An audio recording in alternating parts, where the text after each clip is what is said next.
Kwa majina anaitwa Susan Mgelo, ni mfanyakazi wa nyumbani. Ninayo furaha kubwa kusherehekea siku yetu muhimu, siku ya wafanyakazi wa nyumbani.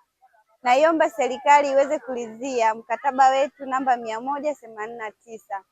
Mkataba huo ambao utatuwezesha sisi wafanyakazi wa nyumbani sauti zetu kuweza kusikika, tuweze kupata fursa mbalimbali na kupewa vipaumbele ili kuweza kufikisha ndoto zetu. Sababu itatufanya tusherekee, tutakuwa na furaha, lakini vitendo vya ukatili kwa wafanyakazi wa nyumbani vitapungua. Hii itatusaidia wafanyakazi wa nyumbani kutambua zaidi. Sisi kama Light for Domestic Workers tumekuwa tukifanya shughuli mbalimbali zinazokuwa na namna ya kuwajengea uwezo wa wafanyakazi wa nyumbani. Kwanza kabisa kutambua haki zao, majukumu yao, na pale wanapokumbana na vitendo vya ukatili wa kijinsia ni maeneo gani pa kuripoti.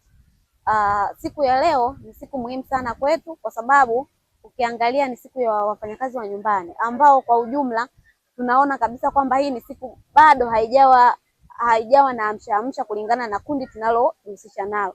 Kwa hiyo tunaiomba serikali kwanza kabisa iweze kulizia huu mkataba na 189 ili tunapoenda kusherekea hii siku na kuiadhimisha tu tunaisherekea kwa kuifurahia zaidi. Lakini pia kingine ambacho tunaiomba serikali ni kwa namna gani sasa huu mkataba utakuwa na muhimu kwa sababu wafanyakazi wa nyumbani ukiangalia ni kundi ambalo limeunganishwa na sheria zingine. Sasa namna ya kulifikia hili kundi ni changamoto kubwa sana, hasa kwa sisi ambao tunakutana nao mitaani. Kwa hiyo tunaiomba serikali iweze kulizia huu mkataba, lakini pia kutengeneza, tuone ni namna gani tunaweza tukalifikia hili kundi kiurahisi.